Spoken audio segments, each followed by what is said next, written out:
Hello students, this is R.S. Gaur, Director of Gaur Academy, Nagar Gwalior. Today I am going to give you some exam tips. Exam is a phobia. Many students are afraid of exams and they fall sick at the time of exam because they don't know how to prepare for the exams. They don't know about exam tips. So I am going to give you 7 important exam tips. First one is organized study space. जिस place पर आप पढ़ते हैं वो place आपका fix होना चाहिए, वहाँ पर कंप्लीट साइलेंस होना चाहिए और प्लीजेंट एटमॉस्फेयर होना चाहिए, मतलब माहौल अच्छा हो, पढ़ने का मन लगे वहाँ पर, ऐसा एटमॉस्फेयर होना चाहिए। इसलिए प्रॉपर स्टडी स्पेस जरूर सेलेक्ट करें। And second, create a study plan. बिना प्लान के कोई भी काम सक्सेसफुल नहीं होता। तो आप स्टडी कर रहे हैं तो उसके लिए भी आपको प्लान बनाना चाहिए। उसके लिए टाइम टेबल आप बनाइए, डेली रूटीन टाइम टेबल बनाइए, उस टाइम टेबल को मैनेज करिए। टाइम टेबल के साथ में टाइम मैनेजमेंट बहुत कंपलसरी है। बिना टाइम मैनेजमेंट के टाइम टेबल फेल हो जाता है। इसलिए टाइम मैनेजमेंट जरूर करें। जिस टाइम जो चीज पढ़ने का आपने टाइम बनाया है, टाइम टेबल बनाया है, उस टाइम उसी सब्जेक्ट को पढ़ें, उसको अवॉइड नहीं करें।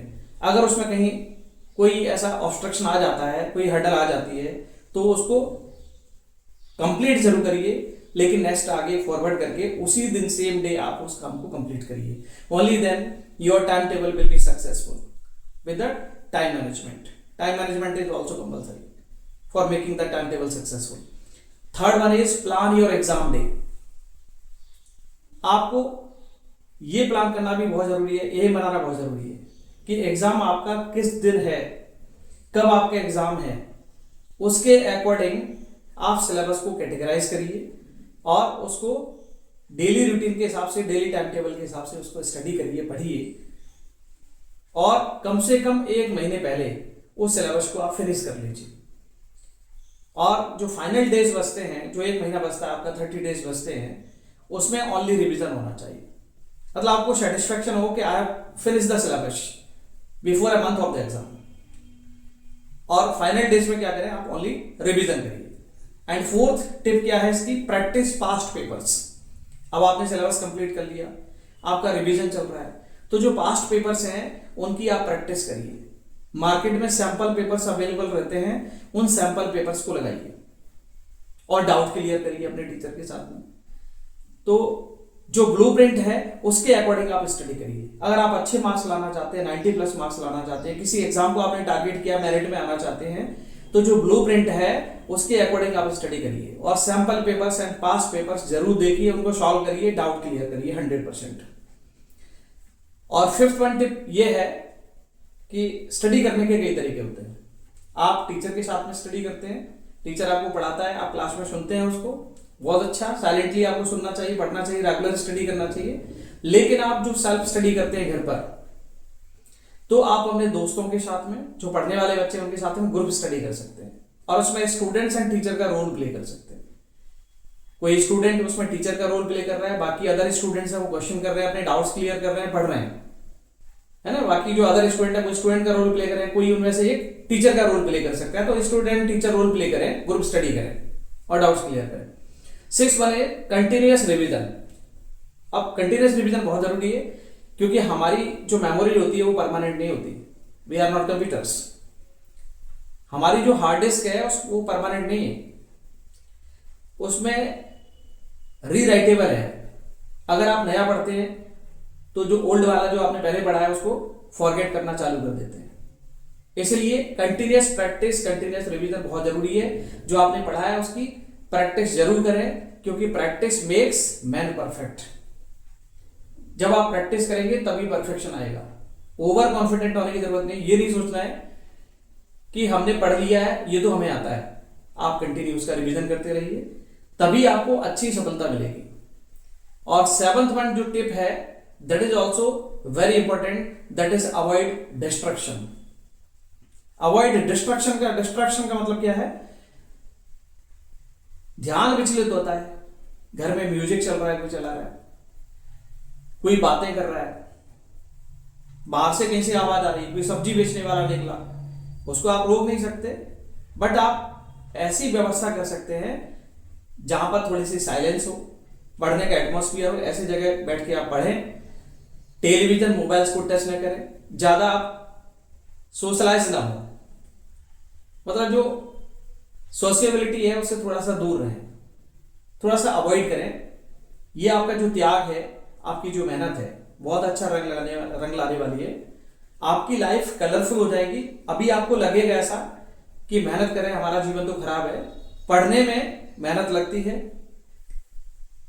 जीवन में कठिनाइयां आती हैं, कुछ अच्छा करने के लिए कुछ त्याग करना पड़ता है, खोना पड़ता है। अगर आपको मजे करना है तो पढ़ना फिर बंद करिए, एंजॉय करिए।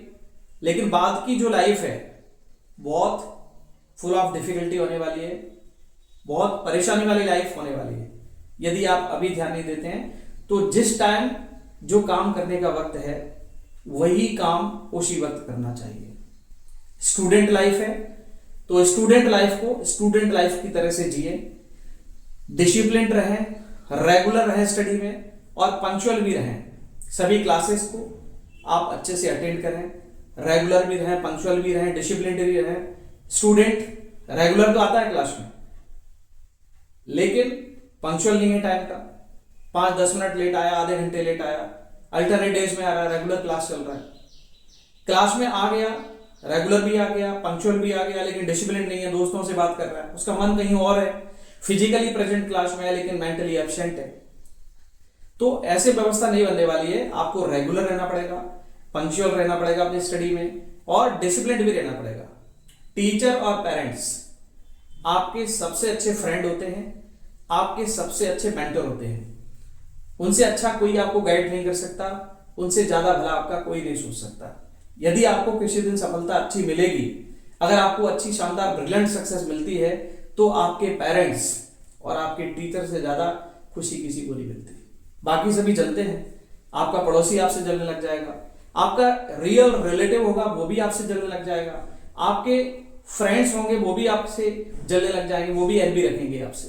वो सोचेंगे हमको सक्सेस क्यों नहीं मिल पाई, है ना। उनके पेरेंट्स उनको डांटेंगे, देखो उनके बच्चे को, उनको उसको कैसे सफलता मिल गई। इसलिए आप कंटिन्यूस स्टडी करते रहें, फोकस ऑन स्टडी, और स्टूडेंट लाइफ को स्टूडेंट लाइफ की तरह से जिए। एंजॉयमेंट लाइफ में बहुत है, जब समय आएगा तो एंजॉयमेंट करिए, जब पढ़ने का टाइम है तो पढ़िए। ओल्ड टाइम में भी हमारे जो वेद है, पुराण है, उनमें भी लिखा है, हमारे यहाँ जो व्यवस्था थी उसमें भी व्यवस्था में लाइफ को कैटेगराइज किया गया था। बचपन की तरह से जीना है। एजुकेशन का, शिक्षा का समय होता था तो गुरुओं के पास जाके स्टूडेंट शिक्षा ग्रहण करते थे, ठीक है। गृहस्थ जीवन जीने का टाइम आता था तो गृहस्थ जीवन जीते थे। उसके बाद गृहस्थ जीवन के बाद में जो स्टेज लास्ट वाली जो बस्ती है, ओल्ड एज वाला, उस टाइम पर वो सन्यासी हो जाते थे, सब कुछ त्याग देते थे, छोड़ देते थे, भगवान में मगन हो जाते थे। तो एक सिस्टम के अकॉर्डिंग चलते थे, लाइफ बड़ी अच्छी थी। आज इंसान चीजों को छोड़ना नहीं चाहता, वो जिस टाइम जो चीज करने का समय है उस टाइम वो नहीं करना चाहता। वो तो ये सोचता है कि दुनिया के सारे एंजॉयमेंट अभी चाहिए मुझे, और सारा सब कुछ उल्टे टाइम पर करता है, इसलिए वो सब कुछ गलत है। और जो स्टूडेंट्स लेट नाइट तक पढ़ाई करते हैं, सुबह लेट जागते हैं, कुछ समय तक तो इस चीज को उनकी बॉडी है वो बर्दाश्त कर सकती है, टॉलरेट कर सकती है, लेकिन लॉन्ग टाइम में इसके बैड इफेक्ट्स आते हैं। हालांकि इस चीज को मैं भी एक्सेप्ट करता हूं और लोग भी एक्सेप्ट करते होंगे कि आज डिस्ट्रक्शन काफी बढ़ गया है, इसलिए स्टूडेंट्स नाइट में पढ़ाई करते हैं। ठीक है, आप नाइट में पढ़ाई करिए, डिस्ट्रक्शन नहीं होना चाहिए, बट ऑनेस्टली पढ़ाई करिए। ये नहीं कि रात में मोबाइल चला रहे हैं, है ना, अननेसेसरी मटेरियल उसमें देख रहे हैं। पेरेंट्स समझ रहे हैं बच्चा हमारा पढ़ रहा है, लेकिन आप उस टाइम को वेस्ट कर रहे हैं। ये हार्ड अर्नेड मनी ऑफ पेरेंट्स है, पेरेंट्स की मेहनत की कमाई है, जिसको आप वेस्ट कर रहे हैं ऐसा करके। इसलिए बहुत ईमानदारी से पढ़ाई करना है। पेरेंट्स के भी कुछ सपने होते हैं, हमारे खुद के कुछ सपने होते हैं, टीचर भी हमारे साथ में एफर्ट करता है, वो भी सोचता है हमारा स्टूडेंट्स अच्छा निकले, है ना, उसका वो एग्जाम्पल देता है अपने क्लास में, लोगों को बताता है, बड़ी खुशी होती है। इसलिए आपको सभी को बारे में सोचना है, अपने परिवार के बारे में, अपने पेरेंट्स के बारे में, टीचर के बारे में, टीचर आपके बारे में क्या सोच रहा है, उसकी सोच पर खरे उतरिए और मेहनत करिए। आपको शानदार सफलता मिलने से कोई नहीं रोक सकता। आपकी जिंदगी जरूर सक्सेसफुल होगी। ये आपके जीवन के लिए एक मंत्र है, आप इसको जरूर फॉलो करिए। और ये जो 7 टिप्स मैंने आपको बताई हैं, इनको आप अपनी लाइफ में जरूर इंप्लीमेंट करिए। थोड़ी सी मेहनत लगेगी, थोड़ी सी परेशानी होगी, आपको दूसरे बच्चे ऐसे नजर आएंगे जो हमेशा खेलते रहते हैं, उद्यम करते रहते हैं, एंजॉयमेंट करते हैं, तो आपको लगेगा ऐसा कि मेरी लाइफ बड़ी बेकार है। लेकिन कुछ पाने के लिए कुछ खोना पड़ता है। आप संघर्ष करेंगे तो संघर्ष का फल मीठा होता है, मेहनत का फल मीठा होता है। Thank you, have a nice day to all my students. I hope you will accept, you will implement all these 7 tips in your life for getting your aim, for achieving your goal. Thank you.